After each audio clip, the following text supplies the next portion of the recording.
Well, hello there. How is everyone? I hope you're all well. You amazing, beautiful, wonderful people. It's Sunday, and this is video 2 of 2.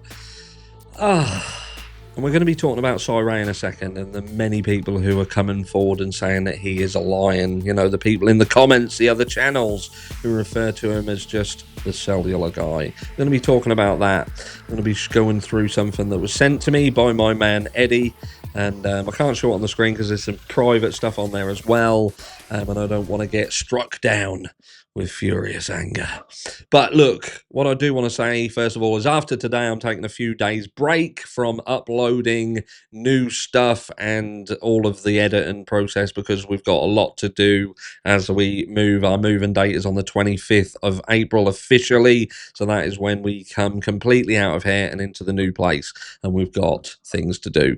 But I will be uploading videos. I've handpicked a bunch of videos right back from way back when, at the beginning of this crime, out of 1,000 videos that I feel is still relevant. And I want to know how you guys have taken that information that we heard right back at the start and how you think or don't think that it has relevance now with the new information, especially the latest information that has come out. So make sure you subscribe to the channel, hit the notification bell if you haven't already to make sure that you get notified of them uploads. And then I'm going to come back on Sunday with a longer live, spend some proper time with you. And we're going to go over all of the hair and stuff, all of the new stuff that comes out in the next few days, and also have a chat about how you felt about that information from right back at the start. But in this video, what are we talking about again? We're talking about Sahara. I'm just going to read this. Again, I can't show it on screen for private reasons, but it says, Sai's affidavit, if false in even half of the contents, would destroy his reputation. And let's not forget, this is a reputation that is taken decades to build. And the foundation of that has been predominantly on putting people in prison. Getting his information, his knowledge, his expertise, his software, his data capabilities, and using it to put people away. Let that sink in for a second. That's what he does. He puts people away, and the information is utilized for that purpose. Now, some people have pointed out that Sahara had been pulled up in some other court case, and you know the judge weren't happy. The judge was misquoting Sahara, and I've said this before. And if people don't want to do their due diligence and just want to use that as some kind of proof that Sahara is not to be trusted, then you're a fucking moron, because you don't even have the sense to look into that situation. So how can we trust that you'll look into the Idaho 4 situation and take into consideration everything that you should take into consideration there, when you cannot even take into consideration what happened in the case that they're using to bash Sahara with? Because that's not anywhere near as complex as the Idaho 4 case. So that's anyway. He has pointed out exculpatory evidence is being concealed, used as probable cause by the state prosecution and 2 members of the FBI, Balance and Kennedy, in their failed attempt to show probable cause for the arrest of Kohberger. He's literally, and it's not even about calling people out and not naming them. He is literally naming people. He is publicly naming multiple people for basically prosecutorial misconduct, for lying. That's massive. People obviously ain't even fathoming what is going on here. You know, even lawyer, he went through it, and he is someone in the field. So he's not, even though he's got a YouTube channel, so he's a lawyer stroke YouTuber, he's a lawyer tuber. One of them. I've coined that name. You heard it here first. He's a lawyer tuber. And, even he was shocked by it. He was shocked by it because it is fucking shocking, because you don't go into this situation with the background that you've got as Sahara, with the reputation that you've built, and with the risks that could come off the back end of that, and make these accusations if there isn't truth behind them. I just cannot fathom why you would ever do it. If you think that he would, then please tell me down below, why would Sahara risk everything for Bryan Kohberger? risk every single thing, because there is nothing to benefit him for lying in court or in an affidavit for this case, for this guy. There is no benefit whatsoever. If probable cause truly existed, there would be no reason to conceal the evidence claimed by prosecution. What is the objective here? To find the defendant guilty of murder, of course. So there is no viable reason to hold evidence if it exists.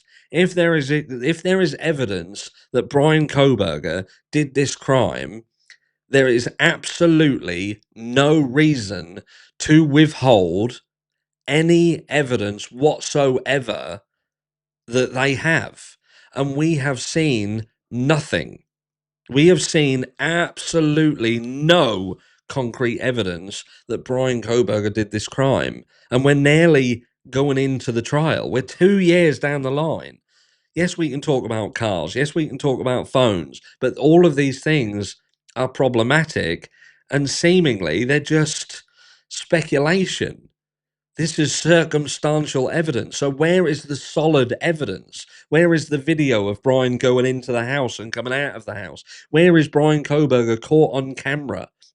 Where is there a clear fucking image of Bryan Kohberger's car, what we can look at and go, that is Bryan's car.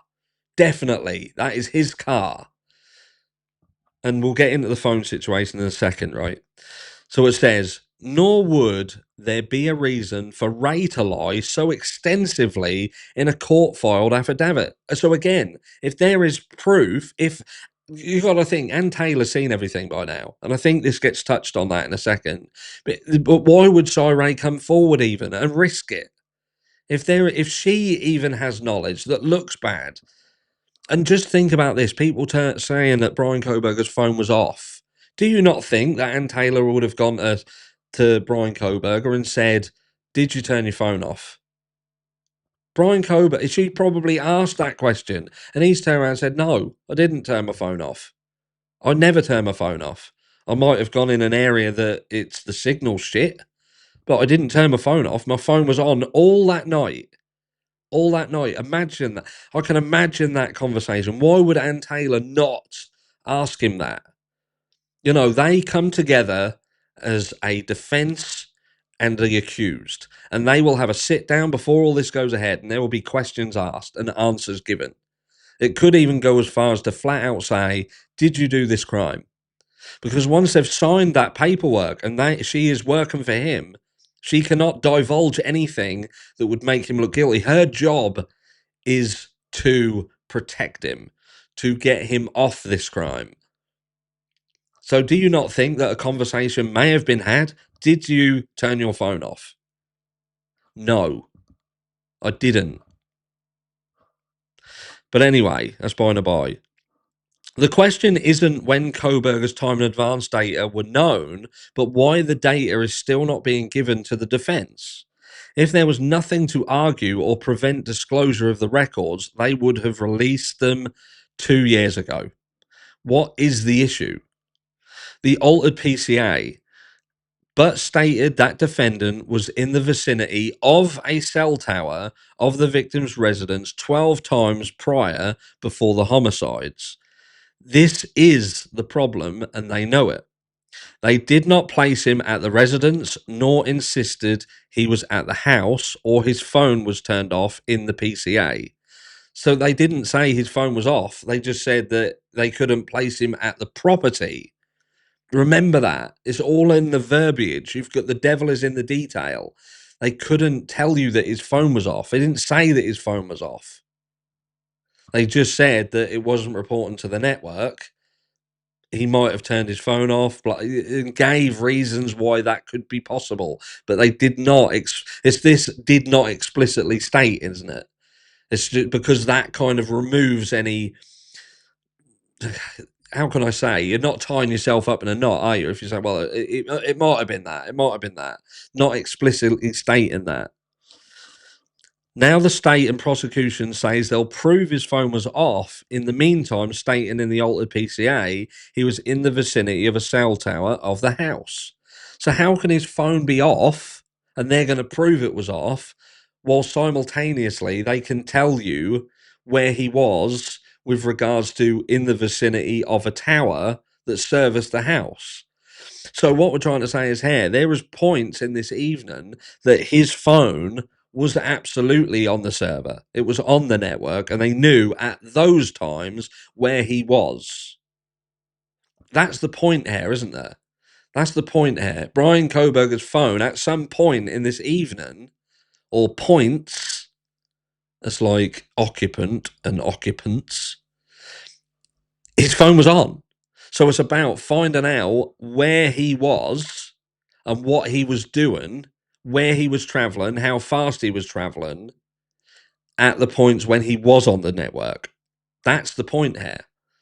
And obviously, Sahara has seen what he needs to see and heard what he needs to hear to conclude that he is okay to do what he did. And that is to flat out call multiple people out and accuse them of lying publicly.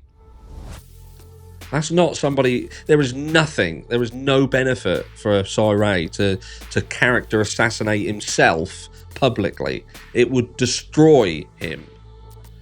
Answer me this. Why would this guy who spent these many years to build up what he's built up decide for Bryan Kohberger to completely eradicate anything good about his reputation, to destroy it, to absolutely just destroy himself so he can no longer work for anyone, to be not trusted again, to potentially bring all of his previous work into question? Please ask me why he'd do it. Why would he do it for Bryan? Love you all. Have a good few days. Keep your eyes peeled for these uploads, and I will catch you all in a few days. Mwah.